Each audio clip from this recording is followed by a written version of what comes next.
प्रिय विद्यार्थियों, आप सभी का अभिज्ञान कोचिंग क्लासेज रतनगढ़ के इस डिजिटल प्लेटफॉर्म पर हार्दिक अभिनंदन और स्वागत। हम पढ़ रहे थे हिंदी व्याकरण और हिंदी व्याकरण के अंतर्गत अपना प्रकरण चल रहा था समास। समास का अर्थ, परिभाषा, व्युत्पत्ति, समास के भेद, ये पिछली कक्षा में हम पढ़ चुके हैं। आज हम आगे पढ़ेंगे समास के भेदों में। पहला जो भेद है वो अव्ययी भाव समास। ये कक्षा आरपीएससी द्वारा आयोजित विभिन्न प्रतियोगी परीक्षाओं जैसे असिस्टेंट प्रोफेसर, स्कूल व्याख्याता, वरिष्ठ अध्यापक तथा कर्मचारी चयन बोर्ड द्वारा आयोजित विभिन्न प्रतियोगी परीक्षाओं एवं जो एसएससी जीडी है उसके लिए ये कक्षा उपयोगी है। हमें इन 15 दिनों में एसएससी जीडी का संपूर्ण जो पाठ्यक्रम है वो इस YouTube चैनल के माध्यम से पूर्ण करने जा रहे हैं। तो आप बने रहे हमारे इस चैनल के साथ। हमारे वीडियो आपको अच्छे लगे तो उन्हें लाइक कीजिए, कमेंट कीजिए और शेयर कीजिए। ठीक है, तो चलते हैं हम अपने टॉपिक पर और आज का टॉपिक है अव्ययी भाव समास। देखो, समास का जो वर्गीकरण है हमने दो आधारों पर किया था। एक तो आधार था जो पहला वो था पद की प्रधानता के आधार पर, और दूसरा वर्गीकरण था वो था अर्थ या प्रयोग के आधार पर। तो उन दोनों आधारों को मद्देनजर रखकर हमें समास पढ़ेंगे। तो जो अर्थ की प्रधानता के आधार पर 6 प्रकार के जो समास हैं उनमें से पहला है अव्ययी भाव समास। तो आज का हमारा प्रकरण रहेगा अव्ययी भाव समास। क्या है अव्ययी भाव समास? देखिए, नाम से ही पता चलता है कि ये जो अव्ययी भाव शब्द है यह दो शब्दों के मेल से बनना है, अव्ययी और भाव। अव्ययी का अर्थ होता है अव्यय का, और भाव यानी अव्यय का भाव देने वाला, वो कहलाता है अव्ययी भाव। ये तो हुआ इसका शाब्दिक अर्थ है। अब बात करें हम इसकी परिभाषा की कि अव्ययी भाव समास किसे कहते हैं और क्या इसकी विशेषताएं होती हैं।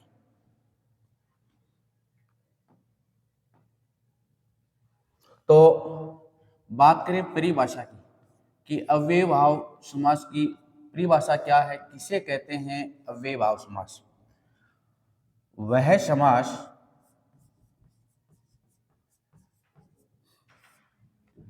जिसका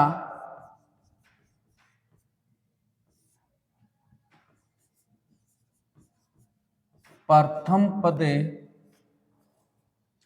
या पूर्व पद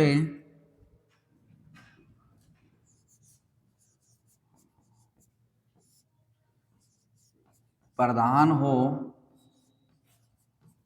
तथा समस्त पद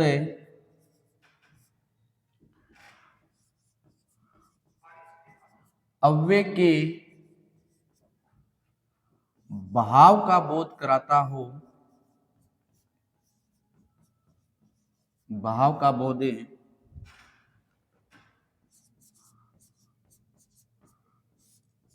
कराता हो, अर्थात वह समास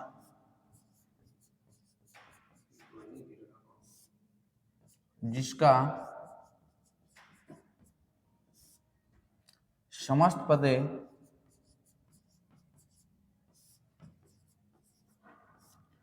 अव्यय की तरह प्रयुक्त होता हो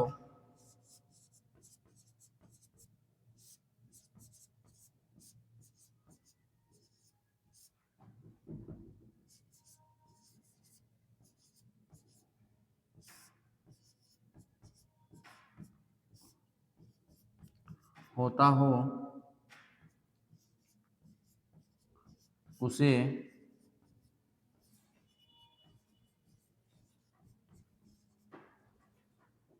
अव्ययीभाव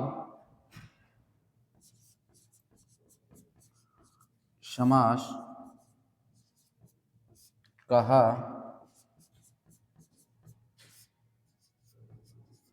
जाता है। तो क्या पढ़ा परिभाषा में हमने कि वह समास जिसका प्रथम पद या पूर्व पद प्रधान हो तथा समस्त पद अव्यय के भाव का बोध कराता हो। अर्थात हम कह सकते हैं कि वह समास जिसका समस्त पद अव्यय की तरह प्रयुक्त होता हो, अर्थात वह क्रिया विशेषण की तरह प्रयुक्त होता हो, उसे ही अव्यय भाव समास कहते हैं।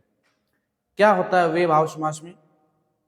दो या दो से अधिक पदों से मिलकर बना हुआ जो समस्त पद होता है वह अव्यय की तरह प्रयुक्त होता है, अर्थात उसका जो स्वरूप है वो लिंग, वचन और काल के आधार पर परिवर्तित नहीं होता है, उसे ही अव्यय भाव समास कहा जाता है।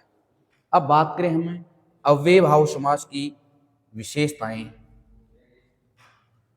कि अव्यय भाव समास है उसकी क्या क्या विशेषताएं होती हैं। देखिए, पहली विशेषता क्या है? पूर्व पद या प्रथम पद अक्षर अव्यय होता है।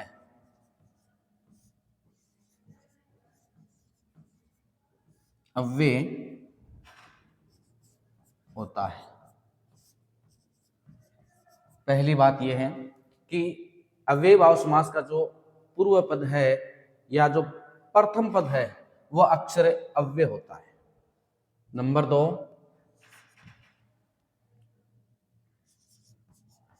इसका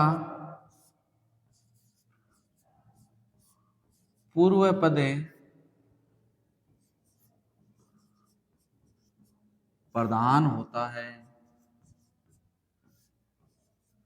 अर्थात समस्त पद में पूर्व पद की प्रधानता रहती है। नंबर तीन, समस्त पद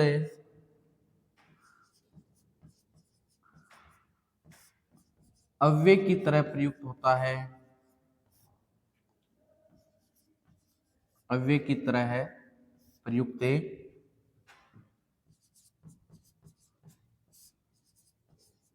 होता है। और इसका जो समस्त पद होता है क्रिया विशेषण होता है।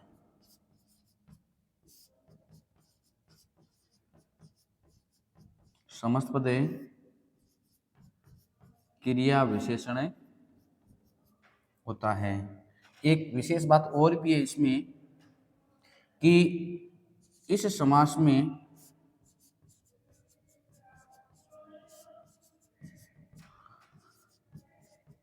शब्दों की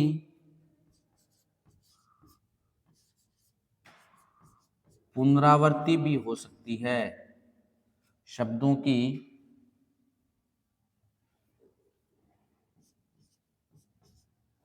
पुनरावृत्ति भी हो सकती है।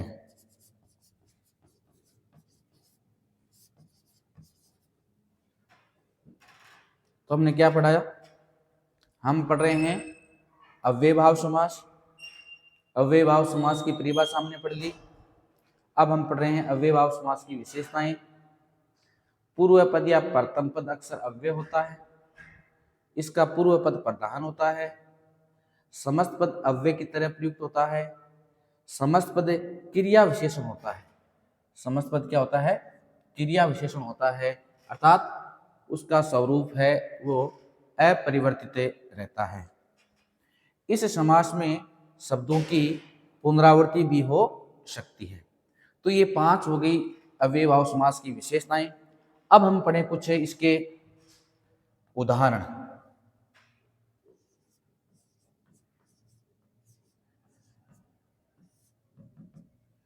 उदाहरण देखिए, जैसे यथा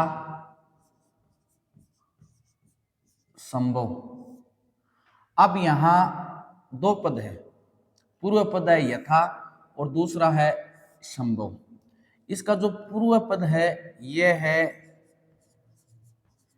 अव्यय, यानी इसकी विशेष पहचान यही होती है कि इसका पूर्व पद होता है अव्यय और दोनों पदों से मिलकर जो बना हुआ समस्त पद है वह भी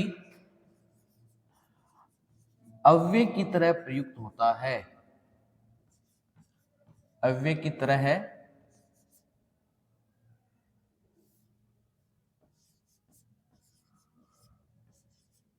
प्रयुक्त होता है।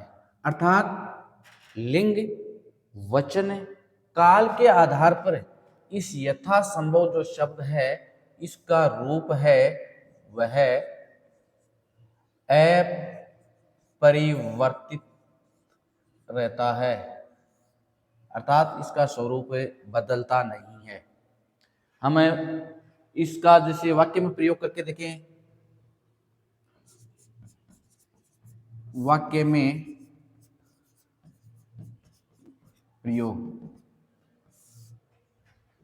मैं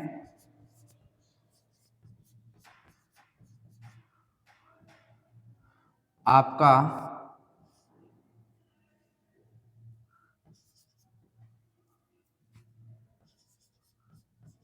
यथासंभव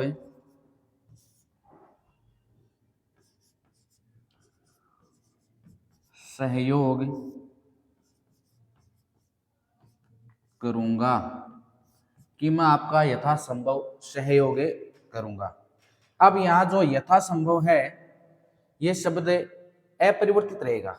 इसका पूर्व पद यथा अव्यय है, दूसरा पद संभव है और दोनों से मिलकर बना हुआ जो समस्त पद है यह अपरिवर्तित रहता है। जैसे मैं इस वाक्य में, जैसे मैं शब्द करता है और क्रिया है सहयोग करना। अब अगर मैं इस यथासंभव शब्द का प्रयोग दूसरी तरह से करूं, लिंग और वचन या काल कारक बदलकर प्रयोग करूं तो भी यथासंभव है वो यथासंभव ही रहेगा। जैसे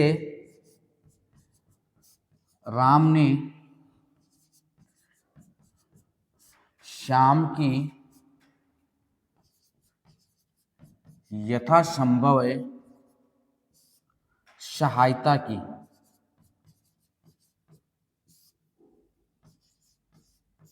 अब देखिए दोनों वाक्यों में यहां सहयोग शब्द है वो पुल्लिंग था और सहायता है वो स्त्रीलिंग है। राम और श्याम दोनों पुल्लिंग है, लेकिन फिर भी ये जो यथासंभव शब्द है इसका रूप परिवर्तित नहीं हुआ। यानी हम कह सकते हैं कि जो अव्ययभाव समास के उदाहरण होते हैं वो क्रिया विशेषण की तरह ही प्रयुक्त होते हैं। निश्चित है अव्ययभाव समास के जितने भी उदाहरण हैं वो सभी के सभी क्रिया विशेषण ही माने जाते हैं। तो एक उदाहरण हमने ये देखा। अब कुछ अन्य उदाहरण हम देखते हैं। देखो क्या होता है कि जो अव्ययभाव समास होता है, इस अव्ययभाव समास में एक तो पूर्व पद अव्यय होता है। हमने देखा है कि कई बार कुछ उदाहरण ऐसे भी मिलते हैं जिनमें जो उत्तर पद है वो भी अव्यय होता है और कुछ शब्दों में शब्दों की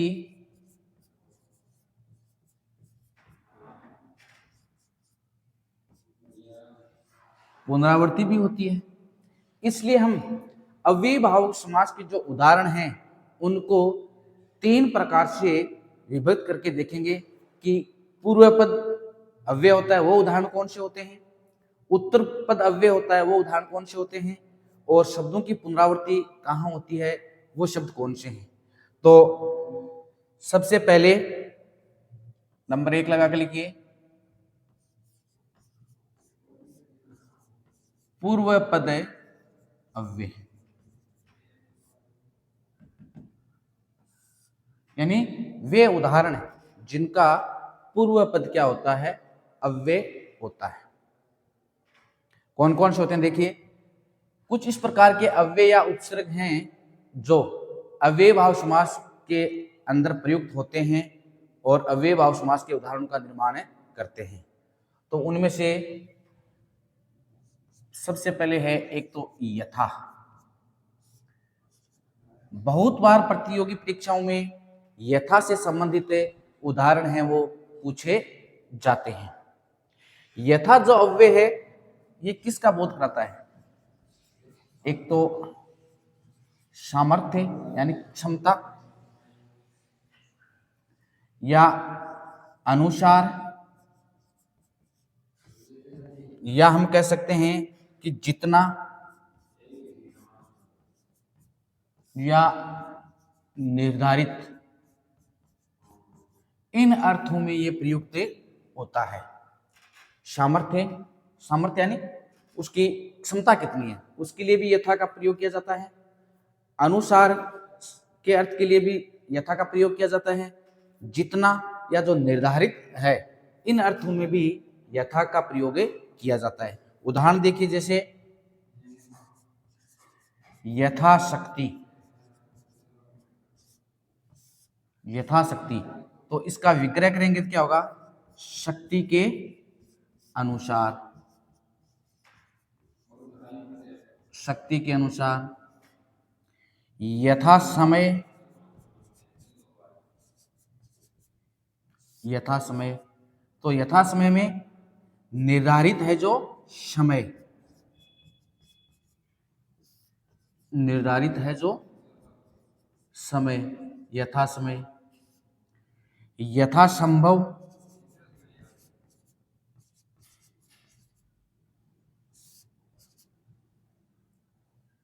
जितना संभव हो सके या जैसा संभव हो सके, जितना संभव हो सके। अब देखिए ये जो यथा है इस अव्यय के अनेक अर्थ हो रहे हैं। एक जगह तो के अनुसार में प्रयुक्त हो रहा है, दूसरी जगह निर्धारित है उसके लिए यथा का प्रयोग किया जा रहा है, और तीसरा जितना है उसके लिए। अब ये क्या है, समय है वो काल का बोध कराता है, संभव है वो परिणाम का बोध कराता है, शक्ति है वो संज्ञा शब्द है। तो अब देखिए हमने पढ़ा है कि क्रिया विशेषण होते हैं वो भी 4 प्रकार के माने जाते हैं। जो क्रिया विशेषण है, क्रिया विशेषण 4 प्रकार के माने गए, कालवाचक, स्थानवाचक,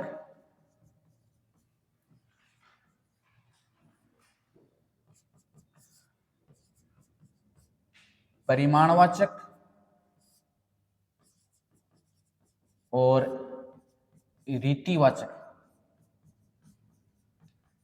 ये जो 4 प्रकार के क्रिया विशेषण माने गए हैं उन 4 प्रकार के क्रिया विशेषण के अनुसार ही इन्हीं अवयवों का प्रयोग होता है। तो ये हमने देखा यथा का प्रयोग। उसके बाद में चलते हैं आगे और देखिए ए का प्रयोग। ए का प्रयोग है वो बिना, रहित, बिना रहित और न यानी अभाव, कमी, इसके अर्थ में इसका प्रयोग किया जाता है। और जो अव्यव है या उपसर्ग है उससे बनने वाले जो शब्द होते हैं उनमें या तो बिना या रहित या न का भाव होगा। उदाहरण देखिए, कारण है तो इसका विग्रह क्या होगा, समास विग्रह होगा बिना कारण।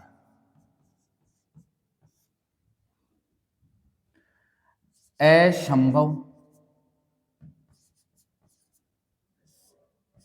न संभव, जो संभव नहीं होता है उसके लिए असंभव समस्त पद का प्रयोग किया जाता है। इसके अलावा अवेतनिक,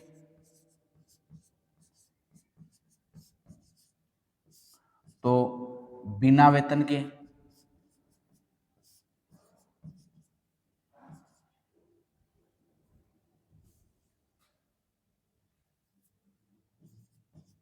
जो बिना वेतन होता है उसको बोलते हैं अवेतनिक। असाध्य,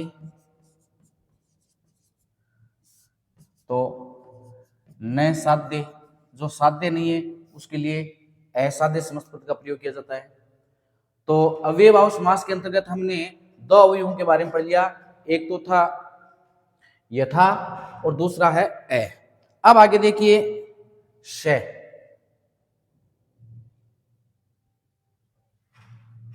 तीसरा है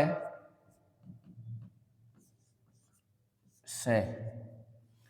स जो अव्यय या उपसर्ग है उससे बनने वाले शब्द है, और श का जो प्रयोग है वो सहित या साथ के अर्थ में किया जाता है।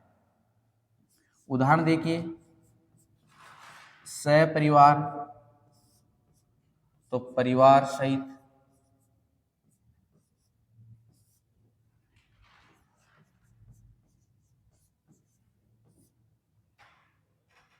सप्रमाण,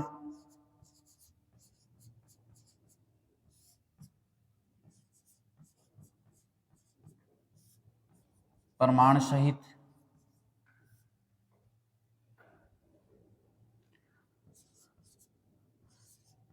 सशर्त, तो शर्त के साथ या शर्त सहित।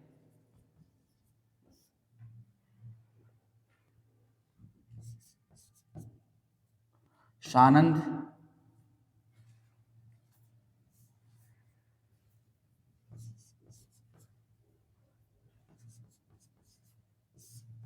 आनंद सहित।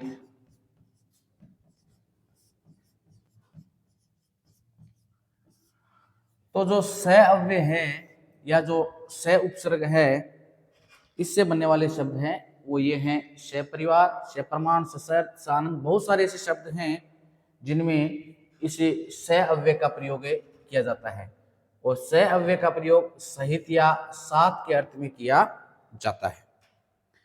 आगे देखिए, एक इंपॉर्टेंट अव्यय है जिससे संबंधित बहुत सारे उदाहरण प्रतियोगी परीक्षाओं में पूछे जाते हैं, प्रति। प्रति उपसर्ग का प्रयोग प्रति या हर या प्रत्येक के अर्थ में किया जाता है। बनने वाले शब्द देखिए, प्रतिदिन। तो इसका विग्रह दो प्रकार से किया जा सकता है, एक तो प्रतिदिन और या दिन दिन भी किया जा सकता है, दिन दिन। इसी प्रकार प्रतिपल, इसके लिए हम प्रतिपल भी विग्रह कर सकते हैं या हर पल भी कर सकते हैं, या हम कह सकते हैं पल पल। पल का अर्थ होता है क्षण या समय का छोटा सा भाग, पल। तो इस प्रकार ये चौथा जो अव्यय था वो था प्रति। आगे देखिए,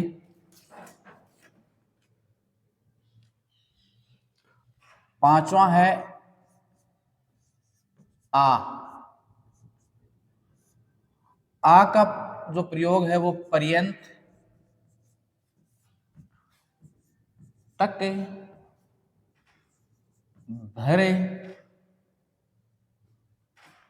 या पूर्ण के अर्थ में किया जाता है। जैसे उदाहरण देखें,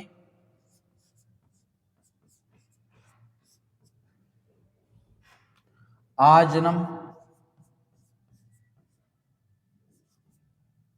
तो इसका विग्रह हो जाएगा जन्म पर्यंत।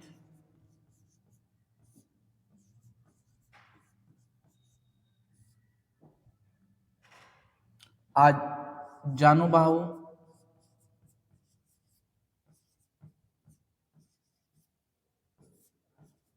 जानू का अर्थ होता है घुटने और बाहु का अर्थ होता है भुजाएं।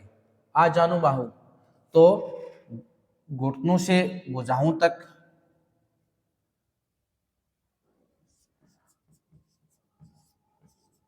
जानू बाहु तक या पर्यंत भी लिख सकते हैं।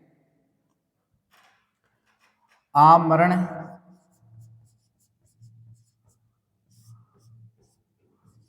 मरण पर्यंत।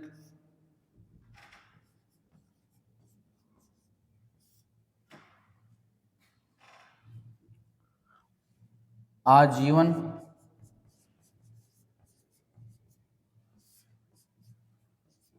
जीवन भर। तो इस प्रकार हमने देखा कि जो आ अव्यय है उसका प्रयोग पर्यंत, तक, भर, पूर्ण इत्यादि अर्थों में किया जाता है। आ जन्म, जन्म पर्यंत या जन्म तक भी लिख सकते हैं। आ जानू बाहु, जानू बाहु तक, जानू का अर्थ होता है घुटने और बाहु का अर्थ होता है भुजाएं। आमरण, मरण पर्यंत अर्थात मरने तक। आजीवन, जीवन भर। तो ये उदाहरण भी इंपॉर्टेंट है, पिछली कई प्रयोग परीक्षाओं में ये उदाहरण पूछे गए हैं। आगे चलते हैं और देखते हैं अगले अव्यय की ओर। नंबर 6 पर है अनु। जो अनु अव्यय है या उपसर्ग है, इसका प्रयोग एक तो पीछे के अर्थ में, दूसरा के बाद या अनुसरण,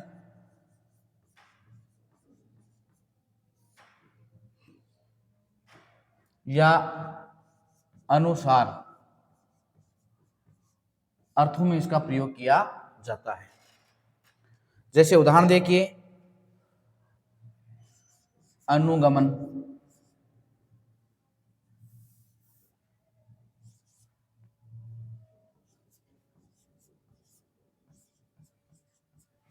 अनुगमन, तो गमन के पीछे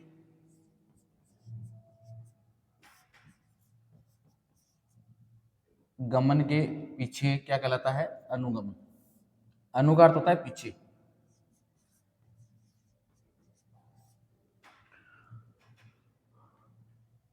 अनुदान,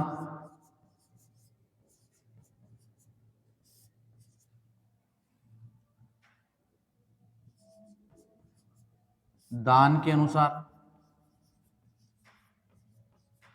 या दान की तरह है, वो क्या कहलाता है? अनुदान, जिसको अंग्रेजी में ग्रांट कहा जाता है। उसके अलावा अनुसार, तो सार के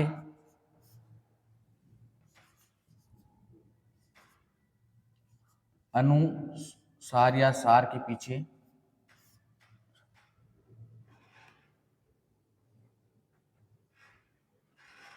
तो अनु उपसर्ग है, उसका प्रयोग पीछे, के बाद, अनुसरण या अनुसार के अर्थों में किया जाता है।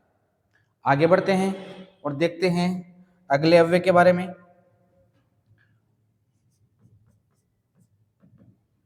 अति,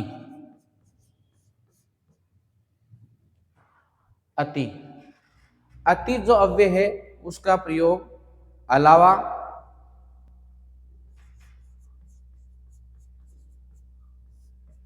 परे,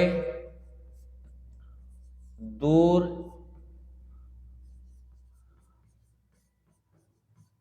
अतिरिक्त इत्यादि अर्थों में किया जाता है। इसके साथ हम कह सकते हैं कि इसका प्रयोग अधिक के लिए भी होता है और बहुत के लिए भी होता है। अति अव्यय से बनने वाले जो अव्ययीभाव समास के उदाहरण हैं वो देखिए, उनके उदाहरण अतिरिक्त, तो इसका विग्रह हो जाएगा रिक्त के अलावा।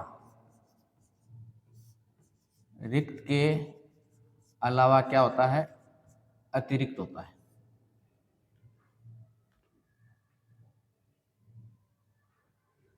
अत्यंत,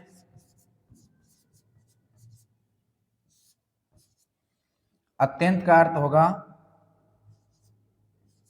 अंत से अधिक, अत्यंत। ये भी ध्यान रखना, जो अत्यंत शब्द है अगर इसमें संधि की बात करें तो ये यण संधि के उदाहरण माने गए हैं। उसके अलावा देखिए आप है अत्यावश्यक,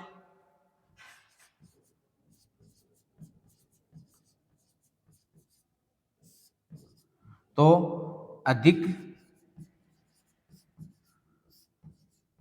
है जो आवश्यक, या हम कह सकते हैं कि आवश्यक से अधिक।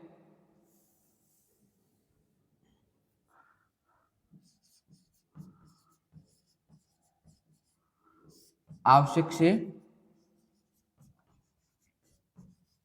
अधिक। तो इस प्रकार आज की कक्षा में हमने अव्ययभाव समास के बारे में जाना। अव्ययभाव समास क्या होता है, अव्ययभाव समास में पूर्व पद क्या होता है, इन सब को एक बार दोबारा रिवाइज कर लेते हैं। हम पढ़ रहे थे अव्ययभाव समास, और अव्ययभाव समास के बारे में हमने शुरू किया था कि अव्ययभाव समास है, ये अव्ययभाव शब्द दो शब्दों से मिलकर बना है, अव्यय और भाव। अव्यय का अर्थ होता है अव्यय का है जो मूल शब्द है, इसमें अव्यय और इसमें ई प्रत्यय लगा हुआ है, संबंध कारक प्रत्यय है ये, तो अव्यय का है जो, या अव्यय का, और भाव का अर्थ है भाव देने वाला। तो वह समास जो अव्यय का भाव देता हो उसे अव्यय भाव समास कहते हैं।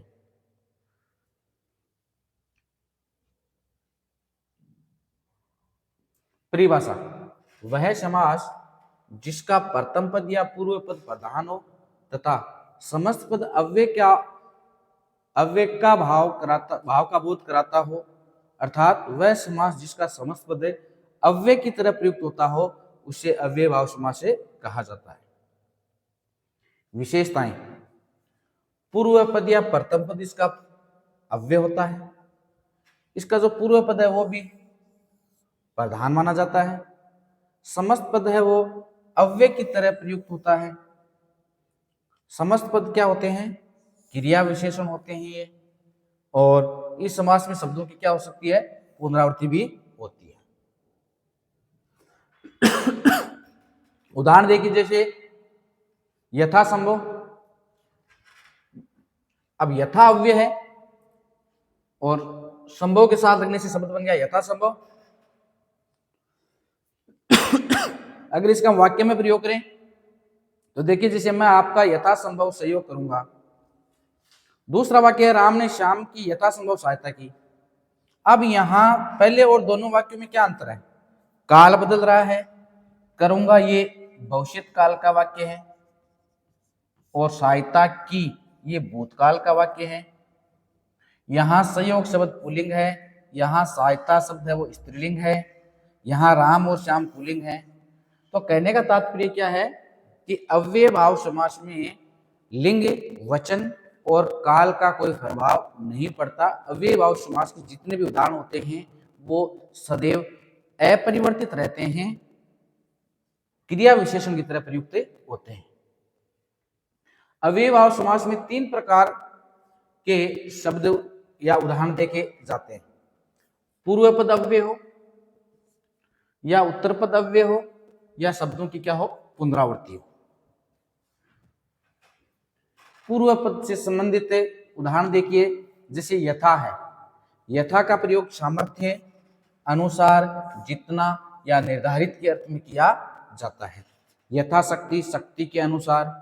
यथा समय, निर्धारित है जो समय, यथा संभव, जितना संभव हो सके। क्योंकि हमने पढ़ा है कि क्रिया विशेषण हैं वो 4 प्रकार के हैं: कालवाचक, स्थानवाचक, परिमाणवाचक और रीतिवाचक। तो ये जो अव्ययभाव समास से बनने वाले जो समस्त पद होते हैं वो भी 4 प्रकार के भाव का बोध कराते हैं। अब दूसरा हम देखा ए का प्रयोग बिना, रहित और न के अर्थ में किया जाता है। अकारण, बिना कारण। असंभव, न संभव। अवेतनिक, बिना वेतन। असाध्य, न साध्य। तीसरा हमने अव्यय पढ़ा था श का प्रयोग सहित या साथ के अर्थ में किया जाता है। जैसे स परिवार, परिवार सहित या परिवार के साथ। श प्रमाण, प्रमाण सहित। सशर्त, शर्त के साथ।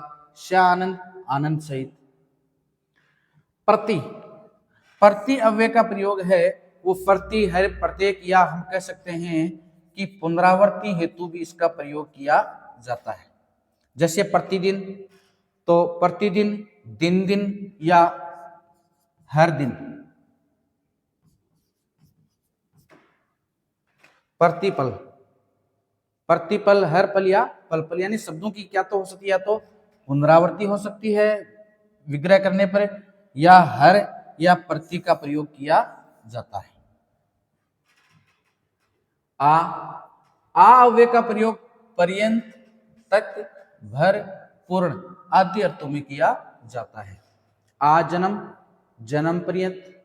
आ जानुबाहु, जानुबाहु तक। आ मरण, मरण पर्यंत। आजीवन, जीवन भर। अनु का प्रयोग पीछे, के बाद, अनुसरण या अनुसार के अर्थ में किया जाता है। अनुगमन, गमन के पीछे, अनुगमन करना यानी उसके पीछे जाना। अनुदान, दान के अनुसार या दान जैसा, या दान का अनुसरण, अनुदान। अनुसार, सार के अनुसार। अतिरिक्त, अब अति है, अति का प्रयोग अलावा, परे, दूर, अतिरिक्त, अधिक, बहुत इत्यादि अर्थों में किया जाता है। अतिरिक्त, रिक्त के अलावा, अतिरिक्त। अत्यंत, अंत से जो अधिक है वो कहलाता है अत्यंत। अत्यावश्यक, आवश्यक से अधिक है वो क्या कहलाएगा, अत्यावश्यक।